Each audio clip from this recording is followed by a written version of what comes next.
Hello students, मेरा नाम है लक्ष्य और मैं स्वागत करता हूं आपका आप ही के यूट्यूब चैनल केमोफाइल लक्ष्य में। एक ऐसा चैनल जहां पर आपको क्वालिटी एजुकेशन प्रोवाइड की जाती है जिससे आपकी केमिस्ट्री गुड से बेस्ट हो सके। तो स्टूडेंट्स, आज की वीडियो में हम क्लास 12th केमिस्ट्री के फर्स्ट चैप्टर सॉल्यूशन के थर्ड टॉपिक को पढ़ेंगे, जिसका नाम है solubility of solids and gases in liquids. ये टॉपिक डायरेक्टली तो इंक्लूड नहीं है, लेकिन हेनरी लॉ और आगे के आने वाले लॉज को समझने के लिए इस टॉपिक को समझना ज़रूरी है। तो स्टूडेंट्स, बिना टाइम वेस्ट किए स्टार्ट करते हैं आज का टॉपिक। तो स्टूडेंट स्टार्ट करते हैं आज का टॉपिक, जिसका नाम है solubility of solid and gases in liquid. मतलब क्या है कि सॉलिड और गैसेस लिक्विड में किस तरीके से सॉल्युबल होते हैं, इस टॉपिक में हम उसके बारे में जानेंगे। लेकिन उससे पहले हमें जानना पड़ेगा कि सॉल्युबिलिटी क्या होती है। सपोज हमारे पास एक सॉल्वेंट है और उसमें हमने एक सॉल्यूट को मिलाया, तो घुलना शुरू हो जाएगा। ठीक है, उसके घुलने के प्रोसेस को कहते हैं डिससॉल्यूशन। और उसका डिससॉल्यूशन कितना ईजिली हो रहा है, इस बात को कहते हैं हम उसकी सॉल्युबिलिटी। यानी कि सॉल्यूट के डिससॉल्यूशन का प्रोसेस कितनी इजीली हो रहा है, उस चीज़ को हम कहते हैं उसकी सॉल्युबिलिटी। किसकी सॉल्युबिलिटी? सॉल्यूट की solubility. Okay, the natural process of dissolution of solute in solvent is known as solubility. ठीक है, इसमें सबसे पहले हम जानेंगे कि सॉलिड्स जो हैं लिक्विड्स में किस तरीके से डिसॉल्व होते हैं। तो हमारे पास पहली हेडिंग है solubility of solid in liquid. ठीक है, सपोज हमारे पास एक सॉल्वेंट है, 200 ग्राम वाटर ले लिया हमने। एज अ सॉल्वेंट हमने क्या ले लिया? 200 ग्राम वाटर। अब हमने उसमें एज अ सॉल्यूट क्या डाल दिया? NaCl। 50 ग्राम हमने NaCl डाल दिया और फिर उसे मिक्स करा, तो वो मिक्स होना स्टार्ट हो जाएगा। ठीक है, धीरे धीरे हमने क्वांटिटी बढ़ानी शुरू करी, और ज़्यादा नमक मिलाते गए और ज़्यादा नमक मिलाते गए। 60 ग्राम कर दिया, फिर 70 कर दिया, फिर 80 कर दिया। ऐसे करते करते हम 100 ग्राम तक चलेगा। 100 ग्राम तक भी वो आराम से घुल रहा था, कोई दिक्कत नहीं थी। ठीक है, अब जैसे ही हमने 101 ग्राम NaCl लिया, तभी क्या हुआ कि वो घुलना बंद हो गया। नीचे उसके मतलब क्रिस्टल्स इकट्ठे होने शुरू हो गए, मतलब नीचे वो जमना स्टार्ट हो गया। ये प्रोसेस कहलाता है क्रिस्टलाइजेशन। यानी कि उसकी मैक्सिमम लिमिट थी 100 ग्राम डिजॉल्व होने की, इससे ज़्यादा अब वो डिजॉल्व नहीं हो पा रहा है। तो ऐसा सॉल्यूशन जिसमें सॉल्यूट इजीली डिजॉल्व होता चला जाता है, उसे तो कहते हैं अनसैचुरेटेड सॉल्यूशन। उसके बाद जब वो अपने जो सॉल्यूट है वो अपनी मैक्सिमम लिमिट को रीच कर जाता है, उस चीज़ को कहते हैं अनसैचुरेटेड सॉल्यूशन। तब जो हमारे पास सॉल्यूशन बनता है उसे कहते हैं अनसैचुरेटेड सॉल्यूशन। ठीक, अब उसके बाद अगर हम इसमें अभी भी और सॉल्यूट ऐड करते जाते हैं, जैसे मैंने इसमें 150 ग्राम NaCl कर दिया, मैंने इसमें और भी ज़्यादा NaCl ऐड कर दिया है, तब जो सॉल्यूशन बनता है उसे हम कहते हैं सुपर सैचुरेटेड सॉल्यूशन। मतलब क्या है? जिस सॉल्यूशन में सॉल्यूट इजीली डिसॉल्व होता रहता है, वो वाले जो सॉल्यूशन बनते हैं उन्हें सैचुरेटेड सॉल्यूशन कहते हैं। जिन सॉल्यूशंस में सॉल्यूट अपनी मैक्सिमम अमाउंट तक रीच कर जाता है, उससे आगे डिसॉल्व नहीं हो पाता, उन वाले सॉल्यूशंस को कहते हैं हम सैचुरेटेड सॉल्यूशन। और ऐसे सॉल्यूशन जिसमें मतलब मैक्सिमम अमाउंट रीच करने के बाद भी हम सॉल्यूट ऐड करते जा रहे हैं, तो जो सॉल्यूशंस बनते हैं उन्हें कहते हैं सुपर सैचुरेटेड सॉल्यूशन। अब सॉल्युबिलिटी के बेस पे हमारे पास सॉलिड के 3 टाइप के सॉल्यूशन मिल गए, सैचुरेटेड, अनसैचुरेटेड, सैचुरेटेड और सुपर सैचुरेटेड। अब सॉलिड की जो सॉल्युबिलिटी है उस पर भी अलग अलग चीज़ों का अलग अलग असर पड़ता है, तो वो हमें जाननी होंगी और वो एग्जाम के पॉइंट ऑफ व्यू से इम्पॉर्टेंट है। ठीक है, तो क्या क्या चीज़ें हैं जो किसी सॉलिड की सॉल्युबिलिटी पर असर करती हैं? किसके अंदर? लिक्विड के अंदर। Factors affecting solubility of solid in liquid.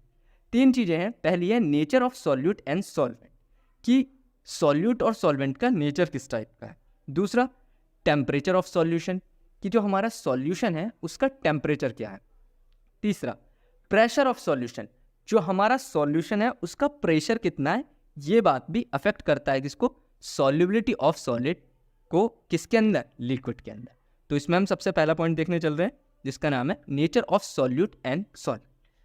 Nature of solute and solvent को इस तरीके से समझ सकते हैं, जैसे रियल लाइफ में भी हमारी दोस्ती उन्हीं लोगों से होती है जिनसे हमारे मतलब थॉट्स मैच होते हैं, या जिनकी और हमारी थिंकिंग सेम होती है, उनसे हमारी दोस्ती इजीली हो जाती है। इसी तरीके से केमिस्ट्री में भी सेम फंडा है। एक कहावत होती है लाइक डिजॉल्व्स लाइक, जो जैसा है वो उसी में घुलने की कोशिश करता है। मीन्स पोलर सॉल्यूट किसके अंदर घुलना पसंद करेगा? पोलर सॉल्वेंट के। अगर पोलर सॉल्यूट को पोलर सॉल्वेंट में ऐड करोगे तो इजीली सॉल्युबल हो जाएगा। इसी तरीके से नॉन पोलर सॉल्यूट को नॉन पोलर सॉल्वेंट में ऐड करोगे तो वो भी इजीली सॉल्युबल हो जाएगा। अगर मैं नॉन पोलर सॉल्यूट को पोलर सॉल्वेंट के अंदर ऐड करूंगा तो इजीली डिसॉल्व नहीं हो। ऐसे ही पोलर सॉल्यूट को अगर मैं नॉन पोलर सॉल्वेंट के अंदर ऐड करूंगा तो वो भी इजीली डिसॉल्व नहीं हो। अब ये तो समझ में आ गया कि पोलर पोलर आपस में मिक्स होंगे, नॉन पोलर आपस में मिक्स होंगे, और अगर हम इनमें से इनके कॉम्बिनेशंस को छेड़ते हैं तो वो आपस में मिक्स नहीं होंगे। अब ये जानने के बाद हमें ये पता होना चाहिए कि कौन पोलर होते हैं और कौन नॉन पोलर होते हैं। इसके लिए मैं आपको एग्जांपल से समझाता हूँ। सबसे पहले नॉन पोलर मॉलिक्यूल्स क्या होते हैं। नॉन पोलर मॉलिक्यूल देखिए, सपोज करो हमारे पास क्लोरीन का मॉलिक्यूल है Cl2, यानी कि मैं कह सकता हूँ एक क्लोरीन ने दूसरे क्लोरीन के साथ शेयरिंग करके यानी कि कोवेलेंट बॉन्ड बनाया होगा, ठीक है, तब इनके बीच में बॉन्ड बन गया, तो जो ये पूरी यूनिट बनी इसे हमने कह दिया मॉलिक्यूल। अब हमें पता है कि दो टाइप के एलिमेंट्स होते हैं, इलेक्ट्रोनेगेटिव और इलेक्ट्रोपॉजिटिव। तो पूरी पीरियडिक टेबल में सबसे ज़्यादा जो इलेक्ट्रोनेगेटिव एलिमेंट होते हैं वो होते हैं FON, और एक और होता है क्लोरीन Cl। इसके बाद आता है FON के बाद आता है Cl। तो ये भी निगेटिव है, ये भी निगेटिव है, दोनों के पास सेम पावर होगी, दोनों के पास चार्जेस भी क्या हो गए? सेम। पोल तब बनते हैं जब दो अपोजिट चार्ज हो। यहाँ पे कैसे चार्ज हैं? दोनों सेम चार्ज है, इसलिए यहाँ पे कोई भी पोल नहीं बनेगा। Both electronegative means both equally charge, और वो भी कैसे हैं? निगेटिव। तो यहाँ पर कोई पोल नहीं बनेगा, इसलिए इस मॉलिक्यूल को यानी कि क्लोरीन के मॉलिक्यूल को हम क्या कहेंगे? Non polar molecule. एक एग्जाम्पल और देख लेते हैं, ऑक्सीजन। ऑक्सीजन भी इलेक्ट्रोनेगेटिव है, ये वाला ऑक्सीजन भी इलेक्ट्रोनेगेटिव होगा, ये भी इलेक्ट्रोनेगेटिव होगा, ठीक है। तो दोनों ही इलेक्ट्रोनेगेटिव हैं, इसलिए फिर से यहाँ पर पोल नहीं बनेगा, तो ये भी कैसे मॉलिक्यूल हो गए? Non polar molecule. अब पोलर मॉलिक्यूल्स क्या होते हैं? सपोज हमारे पास H2O का मॉलिक्यूल है, ठीक है। अब H2O को जब मैं देखता हूँ तो मुझे उसमें O जो मिल रहा है वो तो निगेटिव है, और H कैसे है? पॉजिटिव। तो एक पोल ये बन जाएगा पॉजिटिव एंड, और एक पोल ये बन जाएगा नेगेटिव एंड। दो पोल्स बन गए, एक पॉजिटिव पोल एक नेगेटिव पोल। इस टाइप के मॉलिक्यूल्स को क्या कहते हैं? Polar molecules. तो सारे पोलर मॉलिक्यूल्स पोलर सॉल्वेंट में पोलर सॉल्वेंट में घुलने की कोशिश करेंगे, और सारे नॉन पोलर मॉलिक्यूल्स या नॉन पोलर सॉल्यूट किस में घुलने की कोशिश करेंगे? नॉन पोलर सॉल्वेंट में। तो ये तो थी बात पोलर सॉल्यूट और पोलर सॉल्वेंट की। तो पोलर सॉल्यूट पोलर सॉल्वेंट में घुल जाएंगे, non polar solute non polar solvent में। Non polar solute polar solvent में नहीं घुलेंगे, और polar solute non polar solvent में नहीं। एग्जाम्पल HCl, देखो H पे प्लस चार्ज होगा, Cl पे नेगेटिव, तो ये पोलर हो गया। वाटर पे अभी हम देख चुके हैं वो भी कैसा होता है? पोलर। तो ये दोनों पोलर पोलर होंगे, तो ये क्या हो जाएंगे? सॉल्यूट। यूरिया एक ऑर्गेनिक कंपाउंड है हमारे पास, ये नॉन पोलर होता है। जितने भी ऑर्गेनिक कंपाउंड होते हैं वो मोस्टली क्या होते हैं? Non polar. और वाटर कैसा है हमारा? पोलर। तो ये आपस में नहीं घुलेंगे। तो सॉलिड्स की जो लिक्विड में सॉल्युबिलिटी है वो इस बात पर डिपेंड करेगी उनके नेचर्स आपस में कैसे, ठीक है। तो ये तो हमारा था पहला पॉइंट। अब इसके बाद हमारा दूसरा पॉइंट है effect of temperature on solid in liquid solution. यानी कि जो हमारे पास लिक्विड सॉल्यूशन है उसमें टेम्परेचर का क्या इफेक्ट पड़ेगा। सपोज अब हमारे पास फिर से एक लिक्विड सॉल्वेंट है, ठीक है, जिसमें हमने एक सॉलिड सॉल्यूट मिक्स कर दिया है। पिंक कलर का जो है वो है हमारा सॉलिड सॉल्यूशन, सॉरी, जो पिंक कलर का है वो हमारा सॉलिड सॉल्यूट है, जो ये ब्लू कलर का है वो है लिक्विड सॉलिड। अब जब हम सॉलिड को ऐड करते रहते हैं तो क्लास 11th में हमने एक प्रिंसिपल पढ़ा था, ल शतेलियर्स प्रिंसिपल, ठीक है। ये प्रिंसिपल क्या कहता है कि जो सॉलिड का डिससॉल्यूशन है, यानी कि जो सॉलिड खुलते हैं लिक्विड के अंदर, वो एक एंडोथर्मिक प्रोसेस होता है। मतलब अगर हम ये इन दोनों को मिलाने के बाद सॉल्यूशन बन गया, जो सॉलिड डिसॉल्व हुआ है इस लिक्विड के अंदर, और फिर जो सॉल्यूशन बढ़ा है, अगर हम इस सॉल्यूशन का टेम्परेचर बढ़ा दें तो सॉलिड की सॉल्युबिलिटी बढ़ जाएगी, मतलब वो सॉल्यूट ज़्यादा जल्दी घुलने लगेगा। सपोज इसे ऐसे ही समझते हैं, हमारे पास यहाँ पर सॉलिड सॉल्यूट के फॉर्म में मान लीजिए हमारे पास है क्या? चीनी है, ठीक है। अब मैंने चीनी मिला दी, बहुत सारी चीनी मिला दी, अब वो घुलना बंद हो गई, तो मैं क्या करूँगा? उसको हीट दे दूँगा। हीट जैसे ही दूंगा उसकी सॉल्युबिलिटी क्या हो जाएगी, इंक्रीज। ये बात हमें कहाँ से पता चलती है, ला शातेलियर प्रिंसिपल से। ला शातेलियर प्रिंसिपल यही कहता है कि the dissolution of solid is endothermic process. किसी भी सॉलिड की अगर आप हीट बढ़ाओगे या टेम्परेचर बढ़ाओगे तो उसकी सॉल्युबिलिटी क्या हो जाएगी, बढ़ जाएगी। Means higher the temperature solid solute dissolves faster. अगर आप सॉलिड की टेम्परेचर को बढ़ा दोगे तो वो जल्दी सी क्या हो जाएगा, सॉल्यूबल हो जाएगा। यानी कि सॉलिड की जो सॉल्युबिलिटी है लिक्विड में वो डायरेक्टली प्रोपोर्शनल होती है किसके, टेम्परेचर ऑफ द सॉल्यूशन। यानी कि सॉल्यूशन का अगर आप टेम्परेचर बढ़ाओगे तो सॉल्युबिलिटी भी क्या हो जाएगी, सॉलिड की लिक्विड में बढ़ जाएगी। या फिर अगर आप टेम्परेचर कम कर दोगे सॉल्यूशन का तो सॉलिड की जो लिक्विड के अंदर सॉल्युबिलिटी है वो भी क्या हो जाएगी, कम। इसका मोस्ट फेमस एग्जाम्पल यह है कि hot tea taste is good. जो गर्म होती है चाय वही हमें अच्छी लगती है, ठंडी चाय हमें अच्छी नहीं लगती। क्यों? इसका रीज़न ये है, इसे फिर से इसी से समझते हैं। मान लो ये चाय है, चाय में major particle as a solvent हम मान लेते हैं दूध है, ठीक है। और उसके अंदर सॉलिड पार्टिकल्स हम क्या क्या डालते हैं, चीनी डाल देते हैं और हम क्या डाल देते हैं, चाय पत्ती डाल देते हैं जो कि सॉलिड फॉर्म में होती है। अब जैसे ही हम टेम्परेचर बढ़ाते हैं तो ये जो सॉलिड पार्टिकल्स हैं ये घुलना शुरू कर देते हैं, जिससे इनका टेस्ट किसके अंदर आ जाता है, हमारा जो सॉल्यूशन बन रहा है, टी बन रही है, उसमें इन्हेंस हो जाता है, जिस वजह से हमें चाय बढ़िया लगती है। एक कम पकी हुई चाय और एक ज़्यादा पकी हुई चाय में अंतर बस यही होता है कि जो सॉलिड पार्टिकल्स थे हमारे, उनकी सॉल्युबिलिटी बढ़ जाती है उस चाय में जो ज़्यादा पकी होती है, इसलिए वो हमें ज़्यादा अच्छी लगती है। यही लिखा हुआ है, बिकॉज सॉल्वेंट इज लिक्विड। हमने मिल्क को मान लिया सॉल्वेंट, पानी भी हो सकता है, लेकिन फिलहाल हम बढ़िया वाली चाय बना रहे हैं, ठीक है। तो मिल्क हमारा इसमें क्या है, सॉल्वेंट, और जो सॉलिड सॉल्यूट है वो क्या हो गई हमारी, टी लीव्स, शुगर, और जो मान लो आप क्या डाल देते हैं हम, इलायची वगैरह, ये सब हमारे सॉलिड पार्टिकल हो गए जो किसका काम करेंगे, सॉल्यूट का। तो according to the principle higher the temperature solubility of solid increases. जितना ज़्यादा हम टेम्परेचर बढ़ाएंगे इन सॉलिड्स की सॉल्युबिलिटी बढ़ जाएगी, जिससे हमारी जो चाय का टेस्ट है वो इनरिच हो जाएगा, यानी कि बढ़ जाएगा। इसलिए हमें हमेशा गर्म चाय पसंद आती है, ठंडी चाय हमें पसंद नहीं आती, ठीक है। ये था किसका इफेक्ट, टेम्परेचर का इफेक्ट, किस पर, सॉलिड्स की सॉल्युबिलिटी पर लिक्विड के अंदर, ठीक। इसके बाद तीसरा इफेक्ट क्या है, प्रेशर।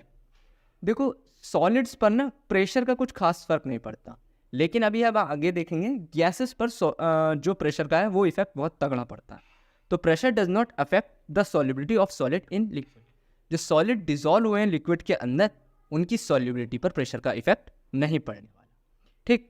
अब ये तो हमने क्या पढ़ लिया, सॉलिड्स पर किस किस तरीके से असर पड़ेगा, ठीक है। सॉलिड्स की सॉल्युबिलिटी पर इन तीनों चारों चीज़ों का क्या क्या असर पड़ेगा वो तो था, हम पढ़ चुके हैं। अब दूसरी चीज़ क्या है हमारे पास, solubility of gases in liquid. Solubility of gases यानी कि गैसेस की सॉल्युबिलिटी पर, गैसेस की सॉल्युबिलिटी जो गैस डिजॉल्व हो रही है लिक्विड के अंदर, उस पर किन किन चीज़ों का असर पड़ेगा, उन्हीं चार चीज़ों का पड़ता है, जिसमें सबसे पहले हमारा यही है, nature of solute and solvent, ठीक है।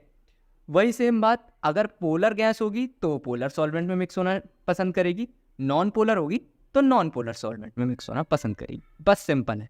और इसमें इससे ज़्यादा हमें कुछ पढ़ना भी नहीं है, इतना जान लिया काफ़ी है, क्योंकि ये इतना इंपॉर्टेंट भी नहीं है, ठीक है। अब सेकेंड है effect of temperature on solubility of gases in liquid. ये बहुत इंपॉर्टेंट है, इसे भी हम ला शातेलियर प्रिंसिपल से ही समझते हैं। ला शातेलियर प्रिंसिपल के अकॉर्डिंग जो गैसेस का डिसोल्यूशन होता है, यानी कि गैसेस को जब हम लिक्विड्स में डिसॉल्व करते हैं तो वे कम टेम्परेचर पे जल्दी घुलती हैं और ज़्यादा टेम्परेचर पे कम घुलती हैं या फिर घुल ही नहीं पाती। यानी कि the dissolution of gases in liquid is exothermic in nature. यानी कि अगर आप टेम्परेचर को कम करोगे तब गैस इजीली डिसॉल्व हो जाएगी किसके अंदर, लिक्विड के अंदर। Means lesser the temperature the gases solute dissolves faster. आपको टेम्परेचर क्या करना पड़ेगा, कम, तभी आपकी जो गैस है वो लिक्विड के अंदर जल्दी डिसॉल्व हो। यानी कि हम क्या देखते हैं, solubility of gases in liquid is inversely proportional to the temperature. अगर आप टेम्परेचर बढ़ा दोगे तो सॉल्युबिलिटी, गैसेस की सॉल्युबिलिटी कम हो जाएगी, और अगर आप टेम्परेचर को कम करोगे तो गैसेस की सॉल्युबिलिटी बढ़ जाएगी। यही रीज़न है कि जो हमारी कोल्ड ड्रिंक्स होती हैं वो हमें ठंडी पसंद आती हैं, क्योंकि जैसे ही हम टेम्परेचर बढ़ा देते हैं उनके अंदर जो गैस होती है CO2 होती है वो डिज़ोल्व नहीं हो पाती, जिसकी वजह से हमें उसका टेस्ट अच्छा नहीं लगता। इसे मैं आपको एग्जाम्पल से समझाता हूँ। सपोज ये हमारे पास कोल्ड ड्रिंक है और इसका टेम्परेचर है 5 डिग्री सेल्सियस। इस समय इसके अंदर जो CO2 है वो पूरी तरीके से डिजोल्व है, ठीक है, और इसका टेम्परेचर क्या है इस समय? लो। जो हमारा लिक्विड है वो सॉफ्ट ड्रिंक जो है वो लिक्विड है, फ्लेवर्ड ड्रिंक है बस, ठीक है। उसमें जो सॉल्यूट है वो क्या है? CO2, और इस समय वो अच्छे से घुली हुई है। इस वजह से इस समय हमें ये जो ड्रिंक लगेगी वो कैसी लगेगी? टेस्ट लगेगी। अब हमने मान लो टेम्परेचर बढ़ा दिया। अब टेम्परेचर कितना कर दिया? 15 डिग्री सेल्सियस। पहले कितना था? 5 डिग्री सेल्सियस। अब जब हमने टेम्परेचर बढ़ा दिया तो ये जो CO2 जो घुली हुई थी अब वो वेपर फॉर्म में ऊपर चली गई, क्योंकि गैस हल्की होती है लिक्विड से तो वो ऊपर उठ जाएगी, तो CO2 के वेपर्स ऊपर उठ गए। अब ये जो हमारे पास जो कोल्ड ड्रिंक बची थी ना, वो सिर्फ सॉफ्ट ड्रिंक जो है ना, वो सिर्फ फ्लेवर ड्रिंक बची है, उसके अंदर CO2 नहीं। अब ये हमें उतनी टेस्टी नहीं लगेगी जितनी हमें पहले लग रही थी, इसलिए now soft drink becomes less tasty because CO2 leaves the liquid. इसलिए जैसे ही टेम्परेचर हम कम करेंगे, टेम्परेचर को जैसे ही हम कम करेंगे, सॉल्युबिलिटी गैसेस की लिक्विड में क्या हो जाती है? ज़्यादा। और अगर हम टेम्परेचर को ज़्यादा कर देंगे तो सॉल्युबिलिटी गैसेस की लिक्विड में क्या हो जाएगी? कम, ठीक है। ये तो था effect of temperature on solubility of gases in liquid.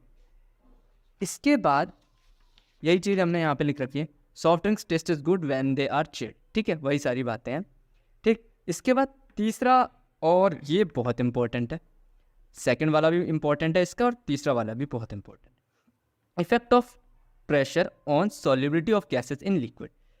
Pressure का क्या इफेक्ट पड़ता है गैसेस पर जब वो लिक्विड के अंदर डिसॉल्व होती है। सपोज हमारे पास ये एक लिक्विड है, इसमें ये गैस है और इसके ऊपर से हम प्रेशर लगा रहे हैं पिस्टन की हेल्प। ये मैंने नीचे को इसलिए दिखाया कि आप ऊपर से नीचे की तरफ प्रेशर लगाया है, तो जितना ज़्यादा प्रेशर होता है गैसेस की सॉल्युबिलिटी लिक्विड के अंदर उतनी ज़्यादा बढ़ जाती है। ये बात हमें कौन बनाता है? Henry law. और हेनरी लॉ को हम अपनी अगली वीडियो में समझेंगे, क्योंकि बहुत डिटेल्ड टॉपिक है इसलिए मैंने यहाँ पे ऐड नहीं करा, ठीक है। तो गैसेस और सॉलिड दोनों के लिए कितने फैक्टर वर्क करते हैं? 3 फैक्टर वर्क करेंगे, nature of solute and solvent, दूसरा टेम्परेचर ऑफ सॉल्यूशन और तीसरा प्रेशर ऑफ सॉल्यूशन। टेम्परेचर बढ़ाने पर सॉलिड्स की तो सॉल्युबिलिटी बढ़ जाती है, सॉलिड्स की सॉल्युबिलिटी बढ़ जाती है, लेकिन टेम्परेचर बढ़ाने पर गैसेस की सॉल्युबिलिटी घट जाती है।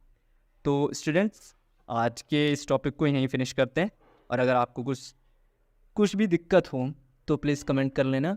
और हालांकि इसमें इतना कुछ है नहीं, 2 ही फैक्टर इंपॉर्टेंट है, टेम्परेचर और प्रेशर, और गैसेस के रिगार्डिंग जो प्रेशर का इफेक्ट है वो हेनरी लॉ से ज़्यादा डिटेल में एक्सप्लेन होता है। तो thank you, I am signing off.